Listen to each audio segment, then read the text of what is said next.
Hi everyone. Welcome to the virtual video course, Enter the Zohar. I'm Wellman, I'll be your professor for the duration. This is not your average course, and this is not your average book. If you're here because you feel, you think, you wish there was something more to life, you're in the right place.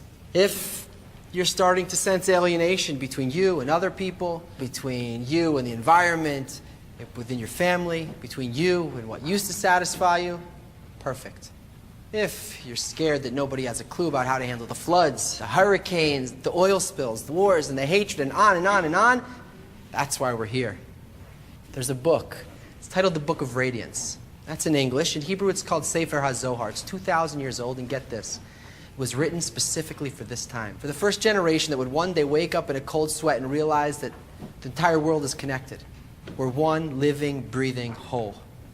Pinch yourself. You're alive. You made it.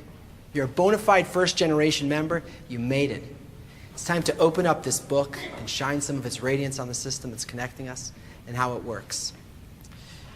We're not going to need pencils or notebooks, just an open mind, and for those of you fortunate enough to have one, please open up your heart. What is the Book of Zohar? Why is it important to us now? And how is it going to help us? Let's cut to the chase. Here's what we know.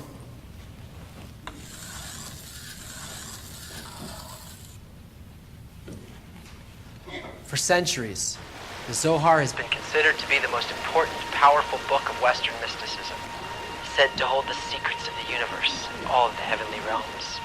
Mapping the worlds of angels, demons, and celestial beings, it's filled with fantastical parables, odd references, and strange stories extracted from the Torah, the Bible, in which it comments, pointing to a hidden code, which if properly understood unlocks the secrets of life itself.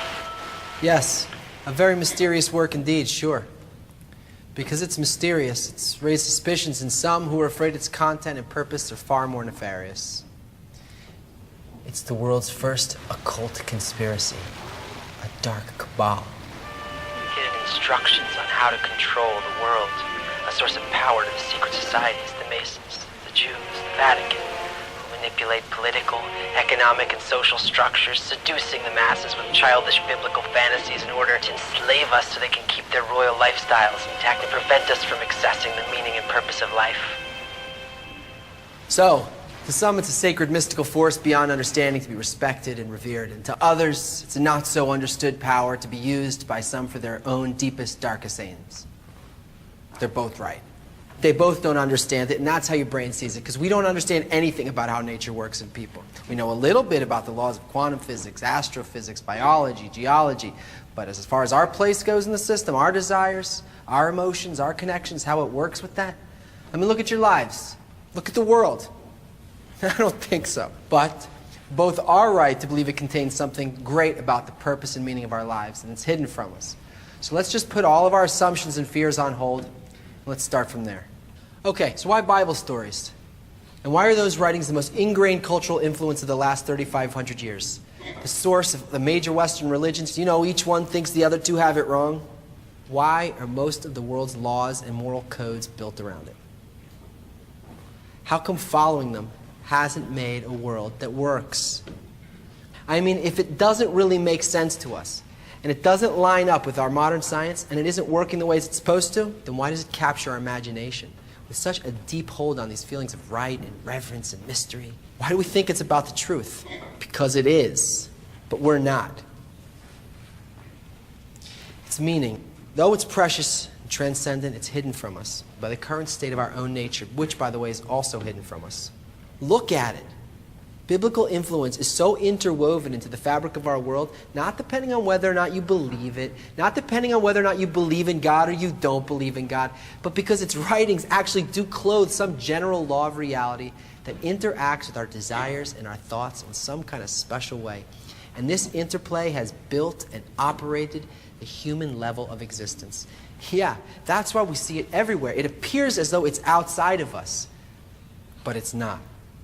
The Zohar is a true wonder, and perhaps the world's greatest work of, it has accurate data on physical cosmology and historical forecasts that predate events and discoveries by thousands of years.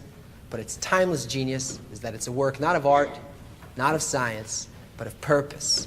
And our inability to see it for what it is because maybe, just maybe, our idea of what a book is just doesn't apply.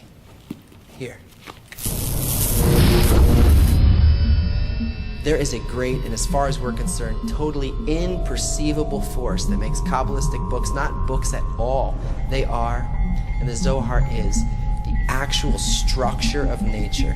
It's a system of laws that flow down in a chain of cause and effect from a single, simple law in nature in order to direct this world. For the Kabbalists, the people of the book who wrote the Zohar and the Bible on which it comments, the term book. A book refers to the ability to access the mechanism and purpose of being, a method of transforming ourselves to make our nature come into balance with the underlying nature of existence, to penetrate that, to begin to engage in it as though we bend back the book's covers and turn the world inside out so that you and I and the cosmos and the force that connects it all are the words of the book with no covers, and there's nothing outside of the story. Right now, whether we like it or not, we're being pushed by evolutionary forces to enter an interconnected, interdependent world. This is an entirely new level of existence where we have to reach a conscious connection to nature's underlying laws. The Zohar is the exact opposite of our dominant intention and why we want what we want. This is what the Kabbalists identify as corporality, our world, the desire to want for myself more. Much more than I want for anyone else. It's what we call egoism. But the why of the spiritual or holy books, the very thought they were constructed from, is the inverse quality. The will to bestow unconditionally, without a shred of self-consideration. Real loving, pure giving. We need that answer now. And it gives it to us from the point of view of what we're going to be, rather than from what we've been. In a language that seems puzzling and ancient, but really it's the expression of a future that we can't perceive, because right now, for the time being, we're nothing like it.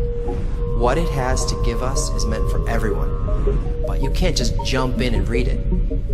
Its language doesn't come from the mind, and it's not made for the mind. It's made to be realized by a great desire and a passionate heart. It's like the heart of a child when he first discovers this world. He's soaking up everything. He's feeling opposite forces that compel him to grow. He feels hot, he feels cold, he feels light, he feels dark, pleasure and pain, a relentless desire to try again. He plays and he mimics until he reaches that balance, not in his intellect. I mean, what mind does a baby use when he learns to walk? Considering that we're inwardly opposed to it, we don't know how it works or how to live it, we need a method of growing into this beautiful but seemingly impossible future of perfection the Zohar is putting us in touch with. Yeah. Zohar equals the complete, unified system of connections governed by a single, all-encompassing law, which is opposite to my nature. Equals nothing is excluded from the system or external to it. Equals the story is life with no end. Equals demanding to be changed by the intention behind everything in the system. Equals a means of becoming inwardly identical to the single governing law of love. Equals the creation of a real world that works inside and out. Simple, right? With the spirit of high adventure, anything is. It's going to take a bit of preparation, experiencing some new perceptions, unlearning some old ones, and seeing for yourself bit by bit what's what, and that will point you to the right attitude. And once you've got that, you can enter the Zohar. And that's precisely what this video series is going to help you do. Don't worry, you're not going to need to study, but you've got to learn. Our next class will be above time and space. We'll see you there when you have the desire. See you then.